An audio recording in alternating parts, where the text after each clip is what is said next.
Le président de la République s'est incliné au mémorial dédié aux victimes du génocide à Kisangani, chef-lieu de la province de l'Atchopo, alors qu'il séjourne dans cette ville depuis mercredi dernier. Vous aurez les détails dans ce journal. Et puis, 46 présumés membres de groupes criminels ont été interpellés à Kindele et Ngansele dans la commune de Mongafula. Et à l'international, l'américain Newmont exploite au Ghana la mine d'or à Afo et a livré en 2023 580 000 onces. Mesdames, Messieurs, il est l'heure de vous informer. Bonsoir et bienvenue dans cette grande édition du journal télévisé sur Géopolis Télévision. Ouvrons ce journal à nous rendant à Kisangani dans la province de l'Atchopo. Ce jeudi, le chef de l'État, Félix Tshisekedi, s'est incliné au mémorial dédié aux victimes du génocide, le génocide pour de gains économiques perpétrés en RDC, particulièrement celle de la guerre de 6 jours dans la ville de Kisangani entre les armées rwandaises et ougandaises. Le chef de l'État séjourne depuis mercredi dans cette ville où il est censé mener plusieurs activités, notamment un conseil de ministres. Suivez.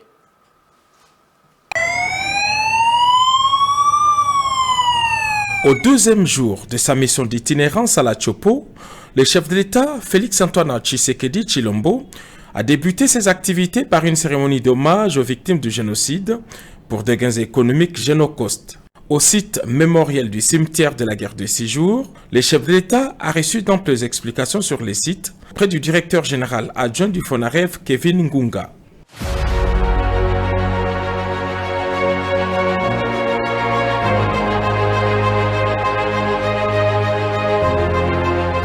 Les visages graves, le chef de l'État s'est recueilli un temps, puis déposé sa couronne de fleurs au pied des 3 stèles qui symbolisent chacune les 3 catégories des victimes emblématiques de la ville de Kisangani.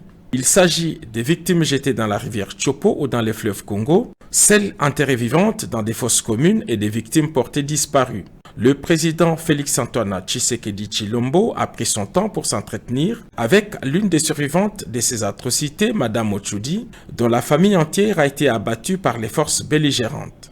Ainsi qu'il l'avait annoncé au cours de son meeting, le président Félix Tshisekedi s'est directement rendu au siège du FRIVAO, les fonds spéciaux de réparation et d'indemnisation des victimes des atrocités illicites de l'Ouganda pour remettre symboliquement une enveloppe d'indemnisation. Le premier bénéficiaire a été l'église catholique locale, comptée parmi les victimes. Ce geste a été bien apprécié par l'archevêque métropolitain de manière symbolique. Le chef de l'État a aussi remis une enveloppe consistante à chacune des 3 victimes. L'opération devrait se poursuivre avec les responsables des FRIVAO. Passons maintenant à une situation qui soulève des inquiétudes croissantes. En effet, la localité de Kalembe est au cœur de violents affrontements entre le rebelle du 1-23 et les miliciens d'autodéfense Wazalendo. La localité de Kalembe, considérée comme une zone stratégique, change de main tous les 24 heures depuis dimanche, selon certaines sources. Mais pourquoi le rebelle s'acharne tant à vouloir capturer cette cité? Est-ce la cité de Kalembe? Est-ce la cité de Kalembe, allais-je dire, est-elle autant stratégique comme plusieurs le disent? Pour mieux comprendre les enjeux de cette bataille, nous avons interrogé Nikes Kibel. Écoutons-les avec Patrick Ilunga. Chaque localité est stratégique. C'est comme sur un terrain de football. Tous les postes sont stratégiques. Le gardien, il est stratégique, le défenseur, il est stratégique, le milieu de terrain. Donc, il n'y a pas de localité stratégique. Toutes les localités sont stratégiques parce que l'ennemi peut utiliser n'importe quelle localité pour contourner ou bien pour attaquer. Ce qui est plus important pour les FRDC, pour le gouvernement congolais, c'est de mettre les moyens pour arriver à chasser le Rwandais des localités qu'ils occupent. Et c'est vrai, Walikale c'est le coltan, Walikale c'est le cacao, Walikale le 1/3 c'est la forêt. Alors, dans la forêt, on peut faire tout. Et Walikale ouvre sur 2 axes. L'axe Kisangani et l'axe Bukavu.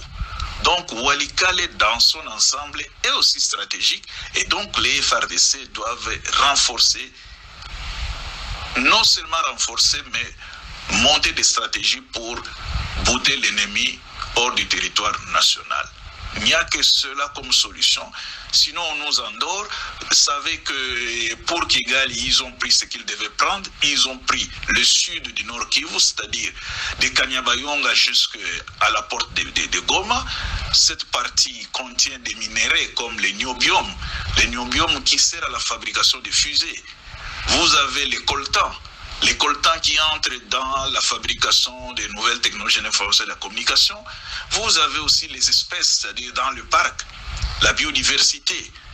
Donc tout cela, c'est stratégique et ils n'ont pas besoin d'avancer, ils ont besoin de consolider. Et nous avons l'obligation de les déloger et de les retourner d'où ils sont venus. Un intervenant dans ce journal, il s'agit de Patrick Ilunga, journaliste à Geopolis Forum. Il est chargé de questions politiques et sécuritaires, à qui j'ai dit bonsoir et bienvenue. Bonsoir Blest, merci beaucoup. Alors Patrick Ilunga, nous allons parler avec vous notamment de cet élément que nous venons de suivre. Le combat au bel et bien repris dans les territoires de Walikale. Alors comment peut-on comprendre cette reprise des hostilités alors que le pourparler des paix sont vraiment en état d'avancement entre la République démocratique du Congo et le Rwanda?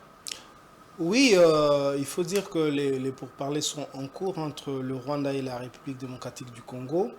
Mais il faut aussi considérer que dans toute négociation, quelquefois, les gens, on va dire les parties prenantes, ont envie de montrer les biceps. Donc, de temps en temps, on peut mettre les escarmouches qu'il y a actuellement en République démocratique du Congo sur le compte de rapport de force qui peut exister entre les parties prenantes de la guerre.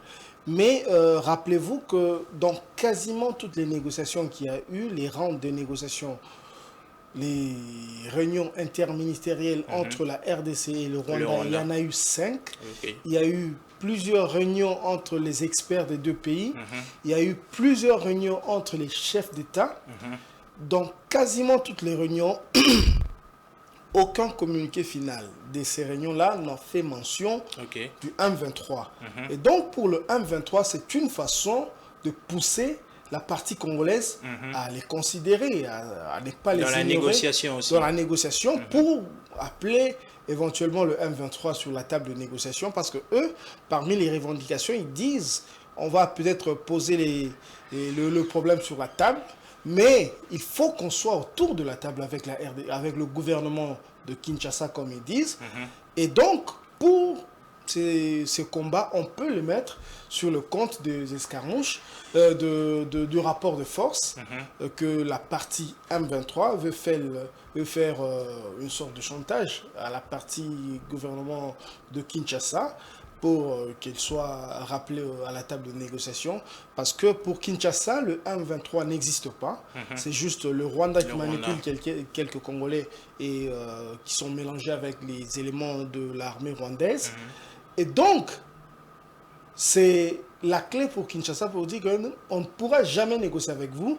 Mais le M23 dit aussi, nous, on veut un dialogue direct avec le gouvernement. Donc, il faut mettre cela dans le compte de rapport de force qui peut exister entre des parties prenantes dans une négociation. Alors, Patrick Ilunga, le 12 octobre dernier, l'opinion internationale avait salué l'issue des négociations qui laissait entrevoir une paix quand même à l'horizon.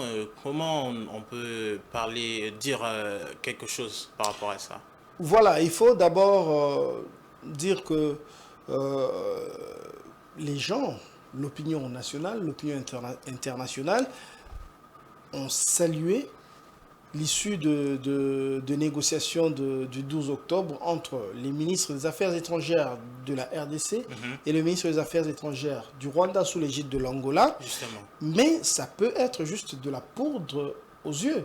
Parce que, rappelez-vous que les autorités congolaises ont fait de la date du 2 août la date du Génocoste, c'est-à-dire que le génocide dont les auteurs poursuivent des gains économiques. Et toutes les termes, on va dire tous les termes des négociations qu'il y a eu le 12 octobre, on n'a pas parlé de gains économiques en tant que tels. On a parlé de FDLR, on a parlé de M23 dans la réunion. Justement. Mais ça peut cacher justement une volonté, parce que derrière ces négociations-là, la vraie raison, si c'est vraiment ça la raison, le pillage des ressources de la RDC, elle continue à exister. Donc, je pense que l'issue des négociations du 12 octobre peut être juste de la poudre aux yeux et que la vraie raison va continuer à exister. Donc, on peut imaginer que les agresseurs pourront prendre un autre prétexte pour continuer à attaquer la RDC. Et comme dit le président Tshisekedi, nous, on ne veut pas de la paix. Nous, je le cite, nous, on ne veut pas de la paix quémandée. Donc, la paix quémandée, entre guillemets, la paix négociée, peut s'obtenir de la main gauche et se perdre à la minute qui vient à la main droite. Justement. Donc, on revient à la case départ. Le conseil ou bien le constat ou bien l'observation qu'avait fait Bintou Keïta, chef de la MONUSCO, pour dire que normalement, il est essentiel de vaincre le M23 d'abord militairement. Voilà. Alors, une fois que la RDC ou bien l'armée congolaise a réussi à vaincre ces rebelles militairement, en ce moment-là, on peut négocier soit le cantonnement, soit la reddition. Voilà. Donc, par rapport à ça, je pense que c'est peut-être trop tôt de dire que le 12 octobre, il y a eu vraiment une lueur d'espoir par rapport à la paix. Et pour finir avec cette question, rappelez-vous aussi, parce qu'on a parlé tout à l'heure des génocostes, autour de gains économiques, rappelez-vous qu'il y a un rapport de la MONUSCO qui a dit que les rebelles gagnent jusqu'à plus ou moins 300 000 $ par mois du fait du pillage des ressources minières. Donc je pense que la question reste pendante. Il faut peut-être vaincre les rebelles militairement avant d'envisager peut-être leur édition, et en ce moment-là, ils peuvent être autour de la table. Voilà, Patrick Ilunga, nous vous revenons dans quelques petites minutes. Entre le rebelle et l'armée congolaise, les affrontements ont repris malgré le cessez-le-feu. Pourtant, le pourparlers de paix sont avancés. Le Rwanda et la RDC ont d'ailleurs convenu de coopérer davantage pour la paix à travers un nouveau mécanisme de suivi. À chaque fois, c'est l'éternel recommencement entre le processus de paix qui échoue et les affrontements militaires qui reprennent. Un cycle vicieux qui dure 2 années. Patrick Ilunga nous en dit plus.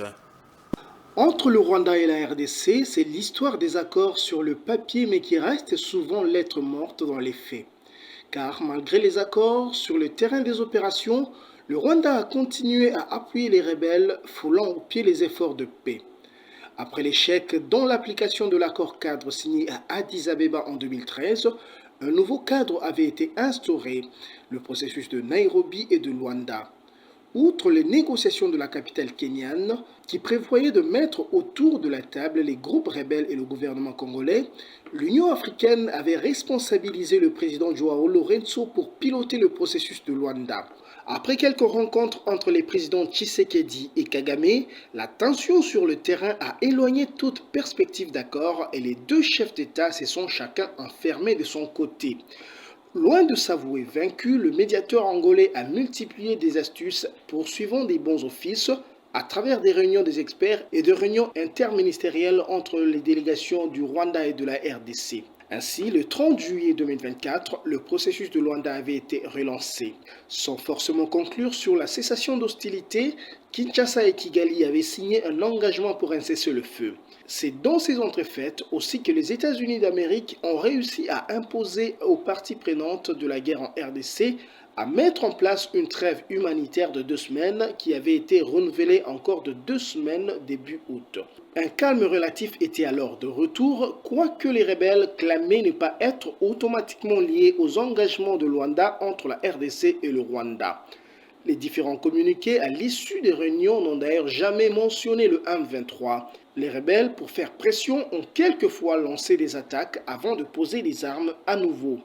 Entre le mois de septembre et celui d'octobre 2024, le processus s'est accéléré jusqu'à faire naître un espoir de paix. Le 12 octobre, la RDC et le Rwanda ont signé un plan harmonisé pour la paix. C'est un programme que les deux parties ont convenu pour, d'abord, la neutralisation des FDLR et le désengagement des forces et levée des mesures défensives de l'armée rwandaise au Congo. Les ministres du Rwanda et de la RDC, sous la médiation de l'Angola, ont validé les activités et les responsabilités contenues dans le plan harmonisé. Ainsi, le facilitateur devrait mettre en place un projet de concept des opérations avant le 26 octobre 2024. Kigali et Kinshasa se sont engagés à envoyer leurs officiers respectifs pour intégrer le mécanisme de vérification ad hoc renforcé. Cette nouvelle structure sera lancée officiellement à Goma en RDC au plus tard le 5 novembre 2024, selon le communiqué de la réunion ministérielle du 12 octobre tenue à Luanda. Voilà, Patrick Lunga, cet élément que nous venons de suivre a été réalisé ou fait par vous. Et dans ces derniers, on dit qu'on est un peu dans un éternel recommencement. D'un côté, il y a des bagarres qui se poursuivent. De l'autre, il y a des négociations qui n'accouchent toujours pas une bonne solution. Alors dites-nous, ce sera d'ailleurs la dernière question, qu'est-ce que nous pouvons nous attendre à présent? Quelle est l'étape qui va suivre? Bon, normalement, il faut d'abord ajouter que le 12 octobre, il y a eu une évolution, on peut dire ça comme ça, parce que bien qu'on a bien dit que cette évolution-là, elle ne doit pas nous faire bercer d'illusions, parce que ça peut être aussi de la poudre aux yeux. Le Rwanda et la RDC ont signé le plan harmonisé pour la paix. Le plan harmonisé pour la paix, j'explique en 2 minutes, en 2 secondes, c'est que d'une part, c'est une double opération. D'une part, la RDC s'est engagée pour neutraliser les FDLR, mais cette opération doit être simultanée avec une autre qui doit être faite par le Rwanda, c'est-à-dire le retrait des 4000 soldats rwandais qui sont au Congo. Et la RDC s'est engagée, le Rwanda s'est aussi engagé, mais il y a un terme qui a été mis dans le communiqué final, c'est le désengagement ou bien la levée des mesures sécuritaires de la RDF au Congo. En tout cas, ça a une forme un peu alambiquée, un peu philosophique. Au Congo, même le Premier ministre, tout le monde a interprété que c'est l'engagement du Rwanda pour se retirer, pour retirer ses troupes. Mais une fois que le communiqué a été signé, tout ça, tout le monde jubilé, mais arrivé au Rwanda, le ministre des Affaires étrangères commence à dire non, les gens sont en train de mal lire. Jamais le Rwanda n'a accepté avoir des troupes au Congo, donc il s'agit peut-être d'une illusion congolaise. Bref, on est revenu un petit peu à la case départ, mais votre question, à quoi doit-on s'attendre aujourd'hui? D'abord, il faut rappeler que les combats, la reprise de combat a fortement énervé le médiateur angolais, parce que la médiation, le processus de paix, il y en avait 2. Il y a un double processus. Le processus de Nairobi et le processus de Luanda. Le processus de Nairobi, on n'entend plus parler. Donc, il faut tirer le chapeau au président angolais qui a été, on va dire, perspicace. En tout cas, il a été opiniâtre pour suivre ce processus jusqu'au bout, jusqu'à ce niveau. Donc, il est un petit peu énervé, un petit peu déçu de la reprise du combat. Parce que normalement, la prochaine étape, c'était à partir, au plus tard, le 26 octobre, c'est-à-dire dans un jour et demi. Justement. Un jour et demi, le médiateur devait présenter un projet de concept d'opération. Projet concept d'opération à proposer aux deux parties, Rwanda et RDC, parce qu'entre-temps, le Rwanda et la RDC ont signé ou bien ont créé un nouveau mécanisme renforcé de vérification de processus de paix. Et ce nouveau ou bien cette nouvelle structure est censé être lancé le 5 novembre, ce sera à Goma. Mais comme les combats ont repris, on ne sait pas est-ce que les acteurs auront toujours la lucidité et la sérénité d'aller en négociation et d'aller lancer cette nouvelle structure à Goma le 5. C'est la question. Voilà, Patrick Ilunga, nous vous disons merci pour votre belle intervention. Merci, Lest. En parallèle, dans la province de l'Ituri, des avancées notables sont à signaler grâce à l'état de siège. Le fonctionnement de marché et autres activités à Djougou retrouve une certaine normalité, fruit de la campagne militaire menée par le gouverneur militaire de l'Ituri, le lieutenant-général Luboerkan Chama-Johnny. La presse militaire de l'Ituri nous fait revivre la réalité du territoire de Djougou à travers ses reportages.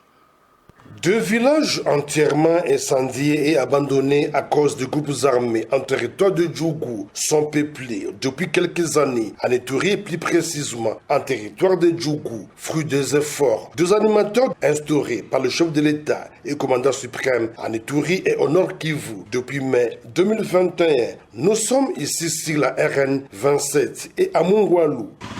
J'ai fréquente barrière Bounia. La route Mungwalu, il n'y a pas de bourbiens. Ils ont arrangé la route. Il faut qu'on puisse laisser ce gouverneur militaire de faire son travail, car ses réalisations sont visibles à la ville de Bounia, notamment l'asphalte de différentes artères à travers la ville même. Et à Kor, nos routes sont réhabilitées, notamment l'axe Kobu et Mungwalu. Le climat de paix est observé également à Boussaga, Solenyama, à chefferie de Baboua Bokoé. Et ici, paisiblement, les habitants accèdent à leurs champs.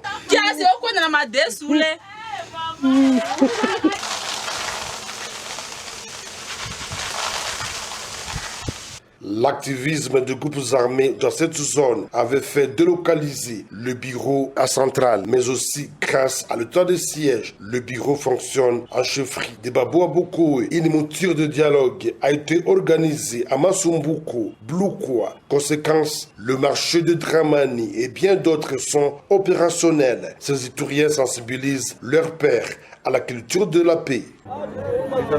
Nous voulons la paix et rien que la paix. Si nous ne sommes pas assemblés, la vie ne marche pas ici chez nous. Ainsi, plusieurs Ituriens conscients et qui se méfient des réactions boiteuses et irréfléchies de certains politiciens en perte de vitesse mettent en garde ces assoiffés du sang. De l'extérieur, c'est difficile que vous puissiez voir tout ce qui se passe chez nous, au 30. Pour l'instant, c'est difficile d'élever ce régime spécial. Pourquoi les faire partir pendant que c'est eux qui nous sécurisent et nos zones? Aujourd'hui, après 3 ans, plusieurs Ituriens, et même ceux qui ne le sont pas, ne jurent qui, par le maintien de l'état de siège instauré par le commandant suprême et chef de l'État. La lutte contre la criminalité se poursuit également à Kinshasa. Récemment, 46 présumés membres de groupes criminels ont été interpellés à Kindele et Ngansele. Là, nous sommes dans la commune de Mungafula. Cette opération s'inscrit dans le cadre de la mission d'itinérance menée par les commissaires divisionnaires adjoints Blaise Kilimbalimba qui se rend dans diverses zones réputées à risque de la capitale congolaise. Lors de sa visite à Makala, il a également pris le temps de rassurer les habitants qui avaient quitté leur domicile en raison de l'insécurité, les encourageant à retourner chez eux. Dans Momat, pour plus de détails. Au deuxième jour de sa mission d'itinérance visant à lutter contre la criminalité urbaine suite à la récente évasion de la prison centrale de Makala, le commissaire provincial de la police de Kinshasa a assisté ce jeudi 24 octobre à la présentation de 46 individus présumés membres de groupes criminels communément appelés Kuluna dans les quartiers de Kindele et Ngasele situés dans la commune de Mongafula. Séverin Loumou, le bourgmestre de cette municipalité, a également assisté à l'opération. Ce qui reste à faire, c'est beaucoup plus renforcer la sécurité et nous demandons à la population d'accompagner les agents de la police car la première enseignante, c'est la population. Dans les communes de Makala 1 et 2, le commissaire divisionnaire adjoint Blaise Kilimbalimba a pris le temps d'écouter les doléances des habitants qui ont exprimé leur sentiment d'abandon.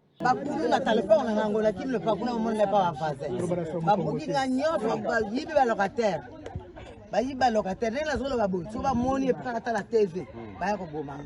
chef de la police de Kinshasa a assuré les résidents qu'ils pouvaient retourner chez eux sans crainte. Nous sommes derrière ce que nous avons promis, la paix et la tranquillité à la population quinoise. Tous les quartiers chauds et à problème ont été identifiés et c'est là où nous sommes en train de passer pour rassurer. Les gens qui ont abandonné leur maison doivent les retrouver dès maintenant. C'est-à-dire, nous allons implanter une jeep de police qui sera permanente en attendant la réhabilitation des sous-commissariats, que nous puissions avoir les résultats escomptés à la satisfaction des Kinoises et Kinois. Au cours de sa visite, le commissaire Kilimba Limba a annoncé le lancement de plusieurs opérations destinées à retrouver tous les évadés ainsi que d'autres individus suspects qui menacent la tranquillité publique. Dans la commune de Kalamou, plus précisément au quartier Yolo, le chef de la police a rappelé à ses agents l'importance de leurs responsabilités pour garantir la sécurité des citoyens. Au niveau international, une journée importante est célébrée chaque 24 octobre. L'humanité s'unit contre la poliomyélite. Cette célébration vise à mettre en lumière les efforts déployés au niveau mondial pour mettre fin à ces mâles. La célébration souligne également l'importance de la vaccination pour protéger tous les enfants contre cette maladie dévastatrice. Comment faire pour prémunir de cette pathologie? Réponse dans cet élément de Rosie Chioyo. La journée mondiale de lutte contre la poliomyélite, célébrée chaque 24 octobre, est l'occasion de mettre en lumière les efforts déployés à l'échelle mondiale pour parvenir à un monde exempt de poliomyélite et de saluer l'engagement indéfectible des acteurs de première ligne dans la lutte pour l'éradication de cette maladie. La poliomyélite, plus communément appelée polio, est une maladie virale très contagieuse provoquée par un virus appelé les poliovirus. Elle attaque les systèmes nerveux et peut entraîner la paralysie en quelques heures. Elle touche principalement les enfants de moins de 5 ans. Elle se transmet par les selles ou par les sécrétions nasales et pharyngées d'une personne infectée. Il est également possible de contracter les virus en consommant de l'eau et des aliments contaminés. La République démocratique du Congo représente près de la moitié du nombre total de cas dus aux variants de poliovirus de type 2 en circulation dans la région, avec 407 cas notifiés entre janvier 2022 et la fin mai 2023. La poliomyélite n'a pas de traitement curatif car les interventions se concentrent sur les atténuations du symptôme présenté par les malades, a informé l'infirmier titulaire du centre hospitalier de Kinshasa, Tinganamita. La poliomyélite n'a pas un traitement curatif. Les interventions se concentrent sur les atténuations des symptômes présentés par le malade et les complications et la prévention des complications.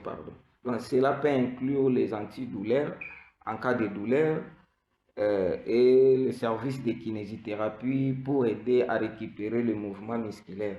C'est-à-dire s'il y a des complications, l'enfant aura des difficultés pour marcher et c'est à ce moment-là, il peut suivre les séances de kiné pour permettre quand même de récupérer le mouvement musculaire. Il est possible de prévenir cette maladie afin de protéger nos enfants. Concernant la prévention, les seules actions médicales préventives est constituée par la vaccination. Donc, il faut vacciner nos enfants. Il n'y a pas un traitement que si l'enfant tombe malade, on peut soigner. Non. Il faut toujours donner le vaccin pour se prévenir contre la poliomyélite. On donne les VPE, les vaccins pour la poliomyélite. Souvent, ça se donne à la naissance, au 6e semaine de la naissance, au 10e semaine et au 16e semaine. L'action peut continuer jusqu'à l'âge de 5 ans. Si l'enfant est bien vacciné, il est protégé contre la poliomyélite. Un programme mondial de vaccination supervisé par l'Organisation mondiale de la santé a été mis en place à cet effet. Depuis 1998, le nombre d'enfants atteints de polio a été réduit de 99%. Grâce au vaccin, plus de 20 millions de personnes qui auraient pu être paralysées peuvent aujourd'hui marcher. Il est donc important pour chaque Congolais d'opter pour la vaccination afin d'être protégé. On va parler sport. À présent, la République démocratique du Congo ira à Abidjan pour affronter la Guinée dans le cadre de la 5e journée des qualifications de la CAN 2025. Cette rencontre se jouera le 16 novembre prochain au stade Alassane Ouattara d'Ebimpe. Et 3 jours plus tard, les Congolais recevront l'Éthiopie au stade de Martyr pour le dernier match de ces éliminatoires. Et on va prendre une autre information en sport. Le Léopard Dames se sont entraînés pour la première fois ce mercredi 23 octobre 2024 au stade des Martyrs à l'absence de leur sélectionneur Papi Kimoto. Le Fauve Dames affûtent leurs armes en prélude de la double confrontation amicale contre l'Ouganda de ce 27 et 30 octobre courant. Suivez. Les Léopards Dames de la République démocratique du Congo ont débuté les entraînements mercredi au stade de Martyrs à Kinshasa en prévision de la double confrontation en amicale contre leurs homologues de l'Ouganda le 27 et 30 octobre sur place dans la capitale congolaise. Un match amical qui entre dans le cadre de préparatifs de la phase finale de la Coupe d'Afrique des Nations Cannes Maroc 2025. Pour ces deux matchs amicaux, le sélectionneur principal de cette équipe, Papi Kimoto, a fait appel à tous ses pions majeurs qui sont d'ailleurs déjà arrivés à Kinshasa. Il s'agit notamment de Marlène Kassage, Natacha Boyengwa, Merveille Kanjinga, finalement blessée, Esther Dikisha, Beni Kubwena, Belange Vukula, Emerode Mawanda et Fideline Goy, Naomi Kabakaba, Grace Fouamba et Ruth Kimpoy, mais aussi d'autres joueurs qui sont déjà dans la capitale congolaise. Pour rappel, c'est le troisième match amical de ce genre pour le 11 national féminin de la RDC après celui contre le Maroc à Rabat soldé par les victoires de Lyon d'Atlas 2-1 et 3-2, puis contre le Lyon de la Teranga du Sénégal à Dakar soldé également par les victoires des Sénégalaises 1-0 et 2-0. Les Léopards Dames sont à 4 matchs de suite sans victoire. À Kinshasa, il sera donc question pour Fideline Ngoy et ses coéquipières de briser le cordon ombilical qui les lie aux défaites en battant les Ougandaises aussi à leur tour en aller et retour. Madame, Messieurs, vous suivez le journal télévisé, la grande édition sur Geopolis Télévision. Maintenant, nous allons quitter la RDC pour prendre la page internationale.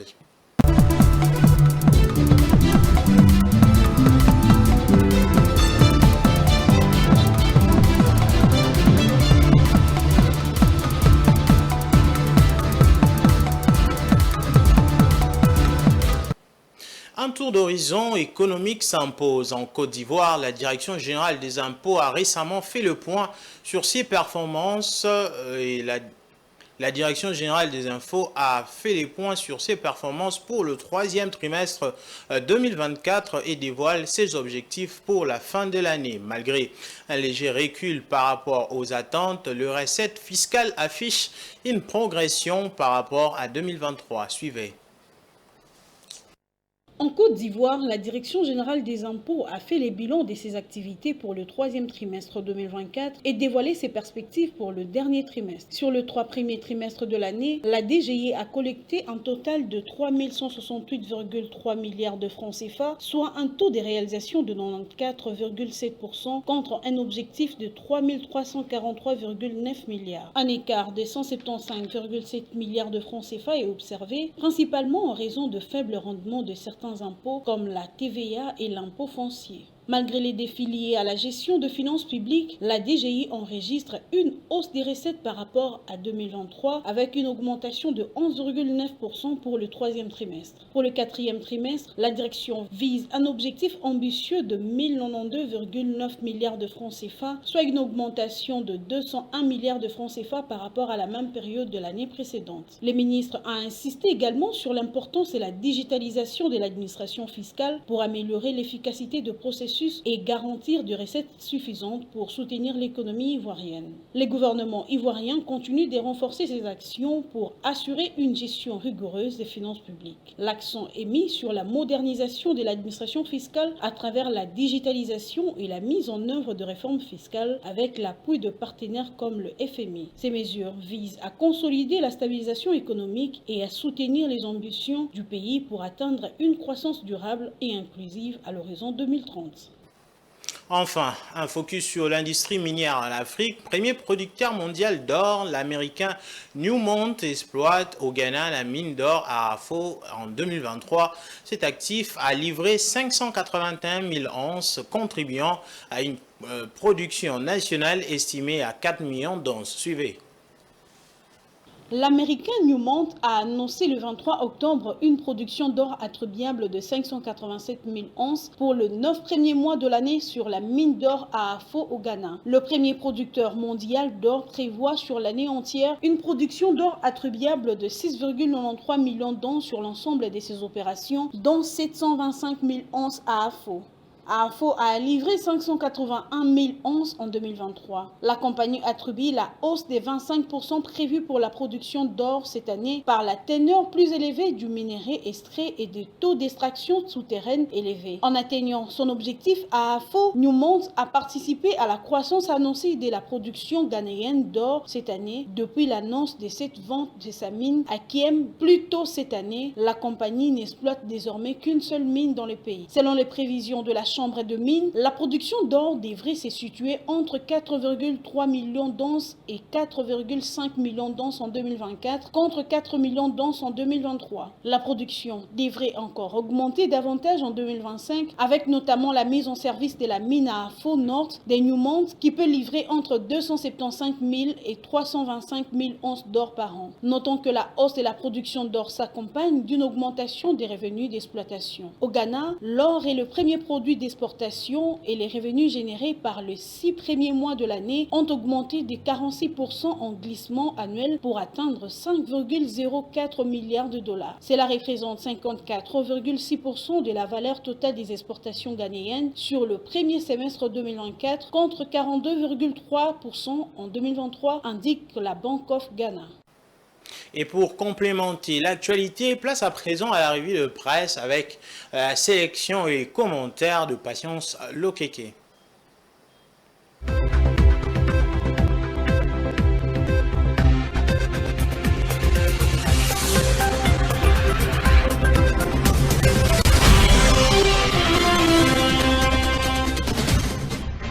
Madame, Messieurs, bienvenue dans cette revue de presse. Commençons par Forum des Axes qui titre en première page « Révision constitutionnelle, Fati amorce le processus en 2025 ». Félix-Antoine Tshisekedi, le président congolais, tient fermement à la révision de la Constitution. Lors de sa visite à Kisangani le 23 octobre, il a réaffirmé son intention de lancer ce processus dès l'année prochaine, malgré l'opposition croissante à cette initiative. Le président a justifié sa démarche en expliquant que la constitution actuelle présente des faiblesses et ne répond pas aux réalités du pays. L'année prochaine, une commission d'experts congolais sera constituée pour étudier cette question, a-t-il déclaré en lingala devant une foule nombreuse à la place de la Poste. Info 27 souligne les principaux axes du discours de Félix Tshisekedi qui a évoqué la sécurité, l'économie, l'éducation et la santé, en plus de la révision constitutionnelle. Il a lancé un appel à l'unité des Congolais, insistant sur le fait que les divisions internes affaiblissent le pays face à ses ennemis. Nous ne pouvons plus tolérer les incursions de l'ennemi. J'ai décidé de renforcer notre armée pour mieux protéger la nation, a-t-il affirmé avec conviction. Sur le plan économique, le président a mis en avant la nécessité de diversifier l'économie et de réduire la dépendance aux importations, favorisant ainsi la production locale. Par ailleurs, selon la référence plus, l'ONU et l'UIA ont tenu la 8e conférence annuelle à Addis Abeba le 21 octobre, où ils ont appelé à s'attaquer aux causes profondes du conflit entre le Rwanda et la République démocratique du Congo. Ces conflits, qui durent depuis 3 décennies, est marqué par le pillage des ressources naturelles et des combats incessants entre les forces armées de la RDC et FARDC et la coalition M23 RDF. Les deux organisations ont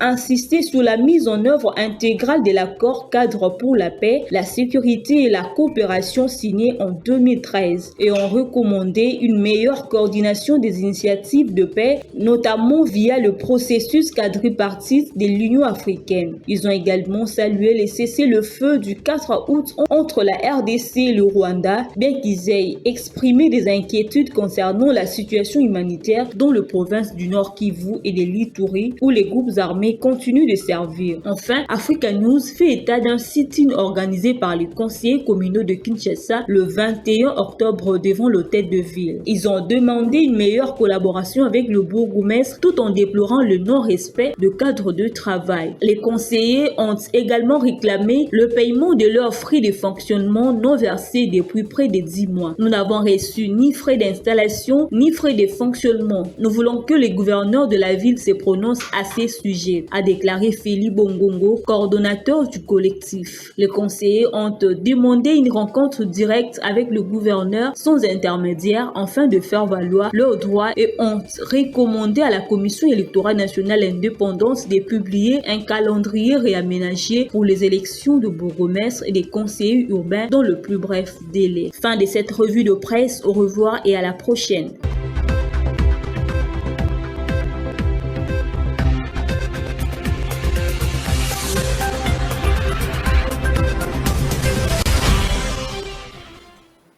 Fin de ces journaux. Madame, Messieurs, place à présent au rappel des titres. Le président de la République s'est incliné au mémorial dédié aux victimes du Génocoste à Kisangani alors qu'il séjourne dans cette ville, chef-lieu de la province de la Chopo depuis mercredi dernier. Et 46 présumés membres de groupes criminels ont été interpellés à Kindélé et Ngansele dans la commune de Mungafula par la police nationale congolaise. Vous l'avez suivi dans ce journal. Et à l'international, l'américain Newmont exploite au Ghana la mine d'or à Afo et a livré en 2023 581 000 onces. Madame, Messieurs, ce journal est complètement fini. Merci à vous de nous avoir suivis et très bonne suite de programmes sur Géopolis Télévision. À 21h, vous suivrez l'émission Chemin Critique qui vous est présentée par Willy Kalingay. Au revoir.